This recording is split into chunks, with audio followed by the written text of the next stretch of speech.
Du coup,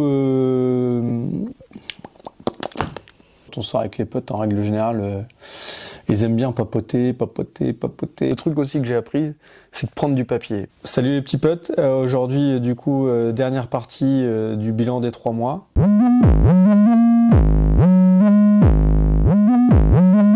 Ils sont de 3 fois par semaine. Grosso modo, j'ai à peu près une séance de fractionné ou seuil ventilatoire niveau 1 ou niveau 2 par semaine, donc une sortie comme ça, ou de la VMA en côte, ça c'est un peu plus rare mais ça arrive. Et ensuite j'ai une petite sortie en EF qui est aux alentours des 8-10 km, et ensuite j'ai ma sortie longue en EF. Celle-ci qui est plutôt de 12-13 km. Ça, c'est les sorties qui me plaisent le plus. Le fractionné ou le seuil ventilatoire ou la VMA en côte, c'est là où on se donne. Et donc, moi, en tout cas, c'est ce que je préfère.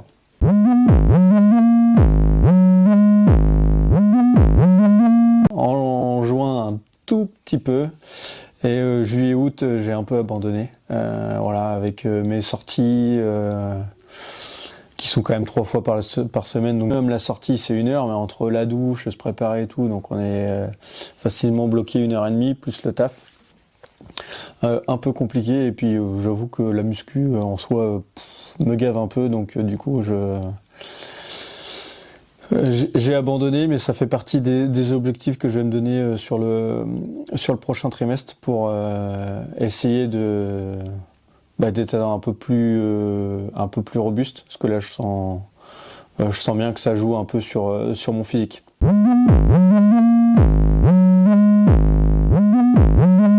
Au mois de juin, j'ai parcouru quand même pas mal de bornes. Donc j'ai fait 87 km 6, j'ai couru 10h58 en tout, et j'ai eu un dénivelé positif de 754 mètres. Et mon allure moyenne, en comptant la récup, l'échauffement, tout ça, je suis à 7,31 du kilomètre. Au mois de juillet, donc là c'est mon plus gros mois, j'ai couru 128 km 10 sur un temps total de 16h44 et un dénivelé positif de 1280 mètres. Et donc là j'ai été plutôt sur une moyenne de 7,51 du kilomètre. Et mon mois d'août, du coup j'ai parcouru 111 km 4, couru 14h05, un dénivelé positif de 1073 et une allure de 7,35 du kilomètre. Donc en tout j'ai quand même bien parcouru, j'ai fait plus de 300 bornes, et en quelque sorte j'ai quand même couru pas mal de marathons, parce que là je pense qu'on est à peu près à 7-8 marathons, donc voilà, bon, comme quoi c'est jouable et c'est faisable pour tout le monde, parce que là j'ai réussi en très peu de temps à bouffer du kilomètre.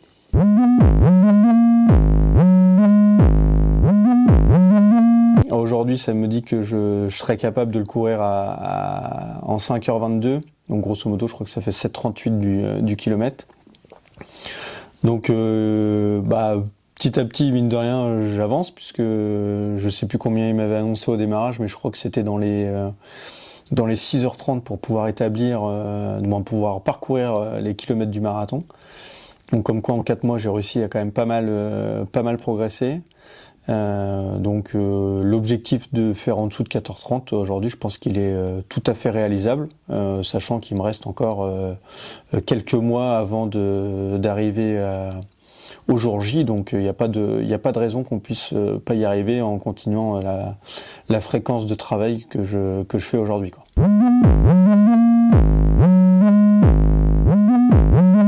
Du coup,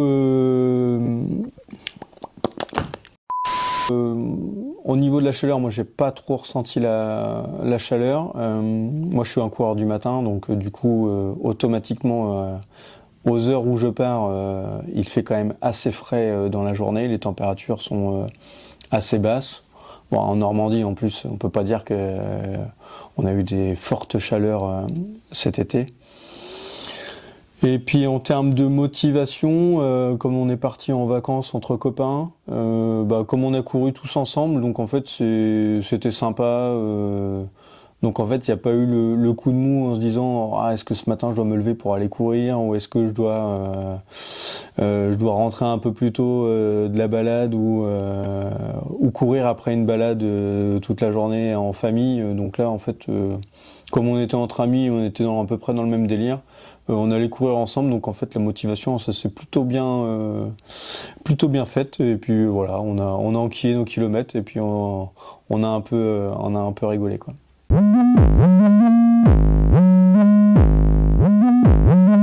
Alors moi je suis un coureur du matin. Entre le matin ou l'après-midi, pour moi il y a pas photo, c'est le matin obligatoire. Je préfère vraiment ça. Avoir la sensation, une fois qu'on a couru avec la dopamine, tout ça, je préfère largement le matin que l'après-midi.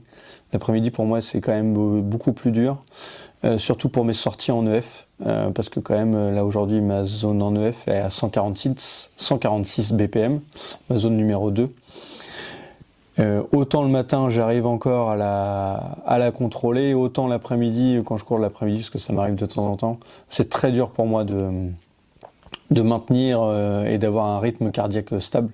En règle générale, ça fait pas mal de yo-yo, donc ça c'est assez compliqué pour moi. Donc du coup, largement du matin. Après sur mes entraînements, je suis beaucoup plus sur du fractionné, de la VMA, du seuil ventilatoire. L'EF c'est pas mal, hein, c'est sympa pour manger du kilomètre et puis écouter les grands podcasts. Parce que moi je suis quand même quelqu'un qui aime beaucoup les podcasts. Mais sinon en termes de sensations et de bien-être à la fin de la séance, je préfère plutôt les séances intensives où on va chercher du rythme cardiaque assez élevé et voilà. Donc c'est vraiment la partie de l'échauffement, la partie de l'entraînement qui me plaît le plus. Mais bon, ça reste que 20% de ce que je fais, puisque en règle générale, on est surtout en EF.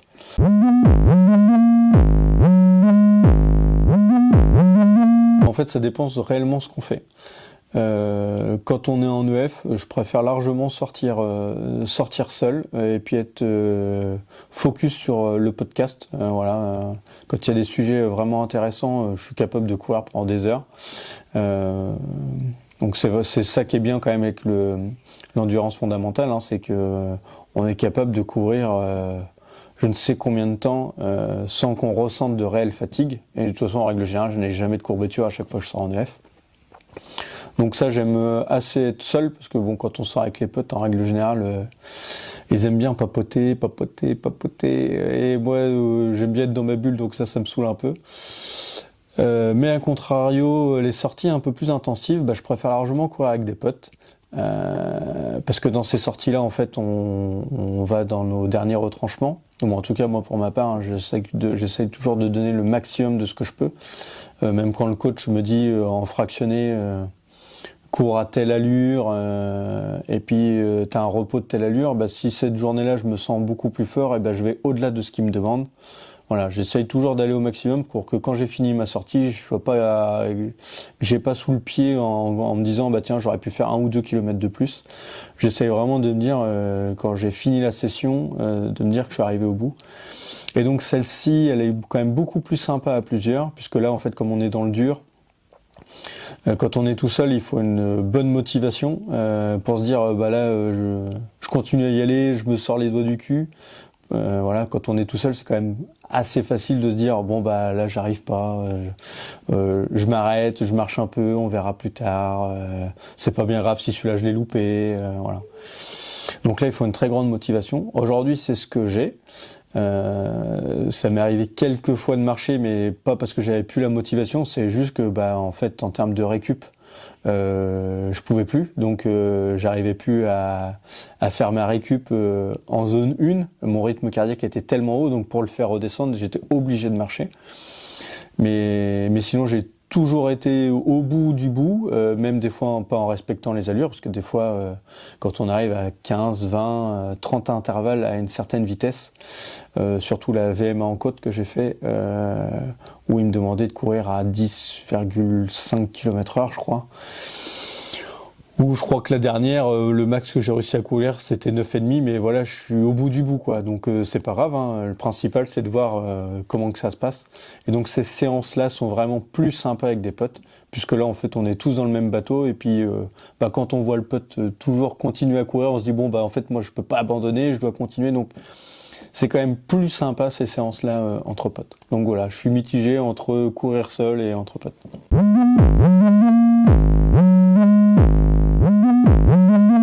C'est ma rigueur, ma persévérance, la résilience à faire tout ça en fait, hein. Franchement, comme quoi quand on a la motivation, qu'on a des objectifs, on peut réussir à faire n'importe quoi et peu importe son niveau.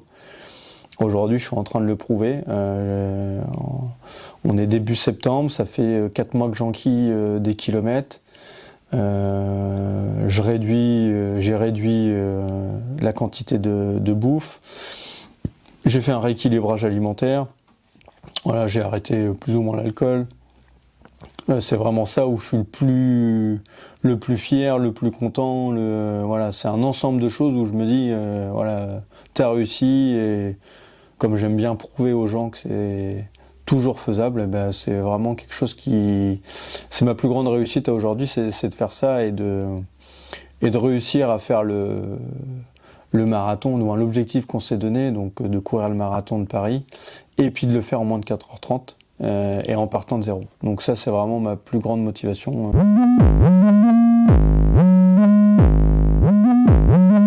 Alors aujourd'hui, je suis pas coach, je suis pas du tout expert là-dedans, donc aujourd'hui, je vais juste donner en fait mon avis et ce que moi je ferais, mais en aucun cas c'est à prendre pour argent comptant. Chacun fait ce qu'il veut et demain si on veut être coaché, il y a des applications qui existent, il y a des coachs particuliers qui existent et ils savent mieux faire ça que moi. Mais en tout cas le conseil que je peux donner, c'est de commencer. Là aujourd'hui, au lieu de scroller sur ton téléphone et de faire chier à regarder des vidéos et puis à dire je regarde comment il faut faire et puis on verra demain, non, en fait t'éteins tout, hein, tu te mets à courir. Le rythme que tu as besoin, il n'y a pas besoin de dire faut que je cours à 10 km/h, quand je croise du monde faut que je cours, faut que je fasse au moins 10 ou 15 km pour prouver que je suis capable de courir, pas du tout. En fait au démarrage, tu as juste à mettre ta paire de baskets. T'as pas besoin d'acheter d'équipement, hein, il te faut juste une paire de baskets au démarrage et puis tu sors. Tu prends ton courage à deux mains et puis tu sors. Voilà, si c'est que 1 km parce que t'es en surpoids, ça fait 20 ans que t'as pas fait de sport ou que t'as 70 piges, ça on s'en fout. Le principal c'est de faire une activité. Voilà. Avant si tu les faisais pas ces premiers kilomètres, et là au moins tu les fais.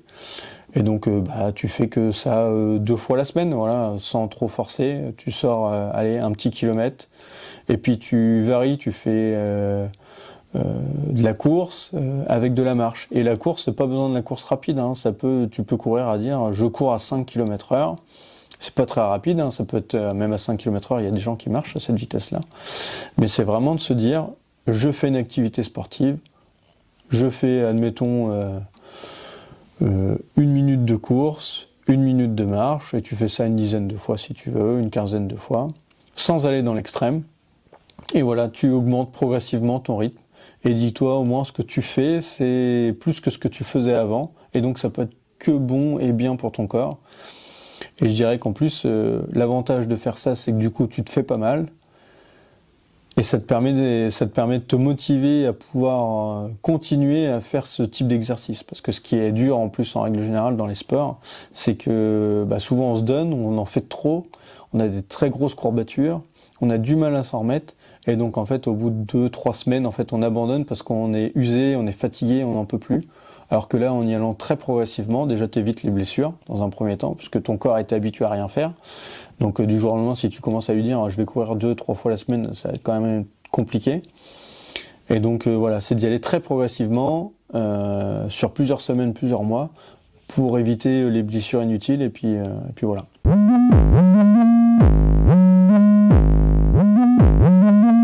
a aussi des sorties où tu as la crise de mal de ventre, tu es loin de chez toi, t'as pas de papier. Et en fait, c'est ça. Le truc aussi que j'ai appris, c'est de prendre du papier. Parce qu'en fait, quand t'es en pleine campagne, il n'y a pas de toilette publique, rien du tout, et il faut pouvoir, à un moment donné, faire ce qu'il faut, parce que de toute façon, c'est intenable. Et ça, je pense que ça arrive à pas mal de monde. Alors, c'est drôle quand ça arrive entre copains, hein. Ça m'est arrivé cet été avec les copains, on était morts de rire. Mais donc, du coup, s'essuyer le cul avec une feuille de vigne ou une Dogue, franchement, c'est pas ça, c'est pas top. Donc voilà, je dirais ça, c'est vraiment le truc qu'il faut pas oublier et penser en fait. C'est l'accessoire qui peut être indispensable à un moment donné, si on veut pas lâcher son slip quelque part.